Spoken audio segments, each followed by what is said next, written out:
হরে কৃষ্ণ। বন্ধুরা, বাড়িতে যদি কখনো পিঁপড়ের শাড়ি দেখতে পান তাহলে বন্ধুরা সাবধান হয়ে যান। হ্যাঁ বন্ধুরা, আপনারা ঠিকই শুনেছেন। জ্যোতিষশাস্ত্র ও বাস্তুশাস্ত্র ও সমুদ্র শাস্ত্র এবং সনাতন ধর্ম অনুসারে পিঁপড়ের সঙ্গে সৌভাগ্য এবং সম্পদের যোগ রয়েছে।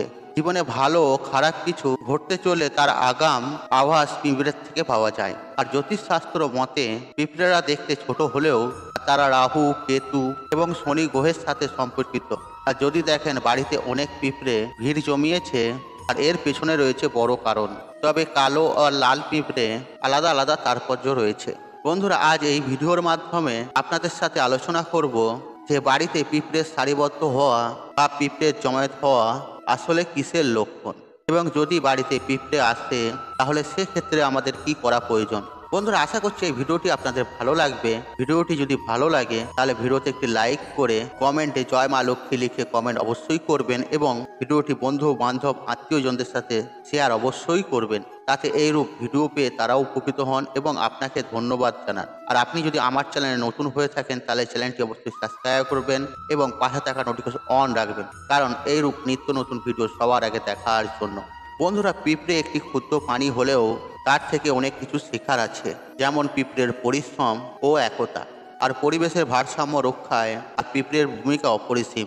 বন্ধুরা, আপনি জানলে অবাক হবেন যে পিঁপড়েরা মাটির নিচে গর্তে এমনভাবে বাস করে আর যেভাবে মানুষ সমাজে বাস করে। আর মানুষের যেমন সামাজিক ধারণা থাকে আর তেমনি পিঁপড়েরও ধারণা থাকে, আর তাদেরও একজন কর্তা আছে, আর তারাও নিজেদের মধ্যে উপনিবেশ তৈরি করে। আর মানুষ যেভাবে খাদ্যের জন্য শস্য, জল ইত্যাদি সংগ্রহ করে, ঠিক একইভাবে পিঁপড়েরাও এটা করে থাকে। কিন্তু পিঁপড়ের মধ্যে এমন বিষয়কর আশ্চর্যজনক ক্ষমতা রয়েছে যা এই পৃথিবীতে আর কারো নেই। পিঁপড়ে দেখতে খুবই ছোট, তবে তারা নিজের থেকে প্রায় 20 গুণ বেশি ওজন তুলতে পারে। আর শাস্ত্রে বলা হয়েছে যে মানুষ পিঁপড়ের কাছ থেকে শিখেছে তাকে কখনো হাল ছেড়ে দেওয়া উচিত নয়। আর পিঁপড়েকে খুবই শুভ বলে মনে করা হয় এবং ইতিবাচক শক্তির ভাণ্ডার হিসেবেও বিবেচনা করা হয়।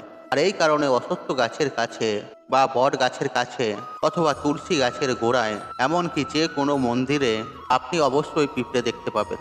আর আপনাদের বলে রাখি, বড় পিঁপড়ে যেখানেই থাকে বা থাকুক না কেন, ইতিবাচক শক্তি অর্থাৎ অদৃশ্য শুভ শক্তি তার চারপাশে সর্বদা অবস্থান করে।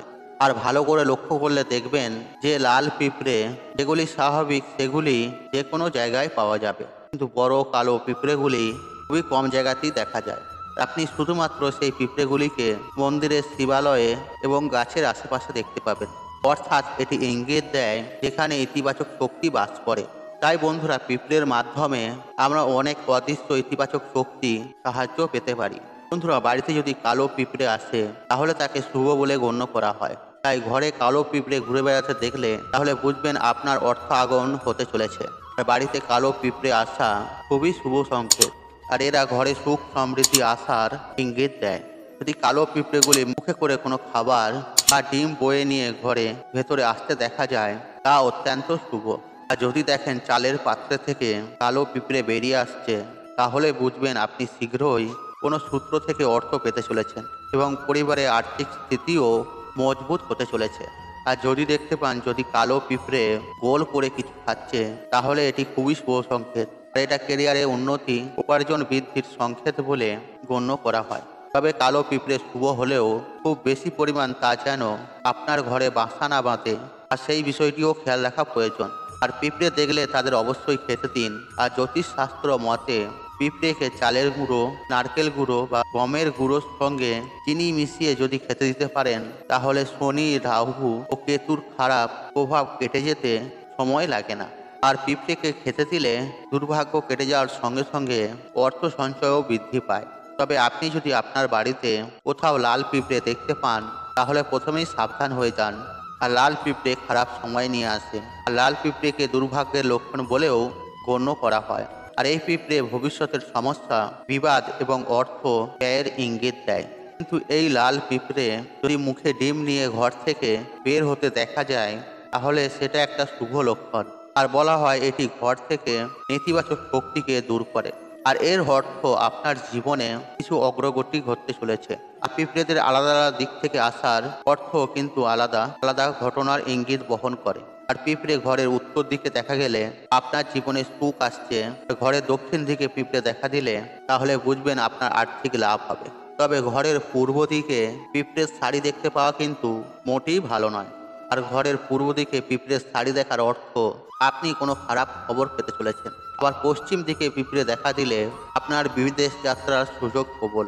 এছাড়াও পিঁপড়ে যদি আপনার বাড়িতে দেওয়াল বেয়ে ওপরে উঠতে দেখা যায় তাহলে আপনার ঘরে উন্নতি আসবেই আসবে। এবং পিঁপড়ে যদি দেওয়াল বেয়ে নিচে নেমে আসে তাহলে আপনার ঘরে অবনতি আসতে পারে। বন্ধুরা, যদি আপনি দেবী লক্ষ্মীকে আকৃষ্ট করতে চান বা সমৃদ্ধি চান এবং প্রচুর অর্থ উপার্জন করতে চান তাহলে যে বিষয়টি করার কথা বলা হয় আর তা হলো শুক্রবারে যেখানে একটি গাছে পিঁপড়ে আছে সেখানে আপনাকে কাঁচা দুধ নিবেদন করতে হবে।